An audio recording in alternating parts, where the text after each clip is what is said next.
রমজানের মাঝামাঝিতে রাজধানীতে পুরোদমে জমে উঠেছে ঈদ কেনাকাটা। এই মুহূর্তে নিউ মার্কেট এলাকায় আছেন সহকর্মী MS আরেফিন। সরাসরি যাচ্ছে তার কাছে। রাজধানীবাসীর পোশাকের চাহিদার একটি বড় অংশের যোগান আসে কিন্তু নিউ মার্কেট এলাকার এই দোকানগুলো থেকে।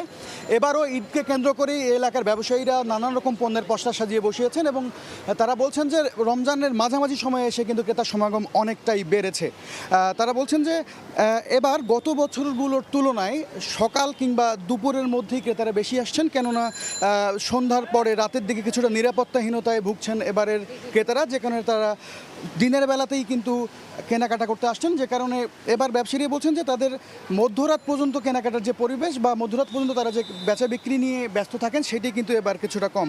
আমাদেরকে ক্রেতারা যেটি জানিয়েছেন যে গত কয়েকবারের তুলনায় পণ্যের দামে কিছুটা বাড়তির প্রবণতা তারা দেখেছেন। তারা বলছেন যে এবার বেশিরভাগ পণ্যই আসলে গরমকে প্রাধান্য দিয়েই করা হয়েছে, যেহেতু সামনে গরম পড়ে যাওয়ার সম্ভাবনা রয়েছে, তাই বেশিরভাগ প্রতিষ্ঠানগুলোও কিন্তু তাদের সরবরাহ রেখেছে সুতির কাপড় জাতীয় আরামদায়ক পোশাক, এবং ক্রেতারা আসছেন সকাল থেকেই এবং তারা তাদের পছন্দ মতো পোশাক বেছে নিচ্ছেন।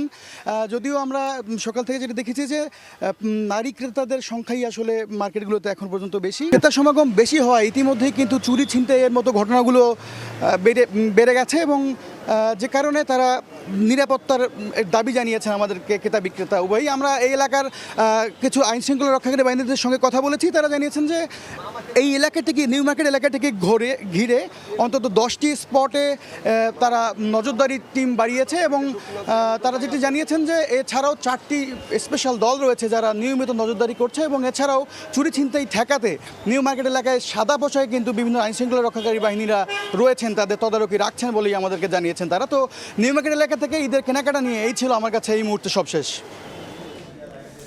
রাজধানীর নিউ মার্কেট থেকে যুক্ত হয়েছিলেন সহকর্মী MS আরেফিন।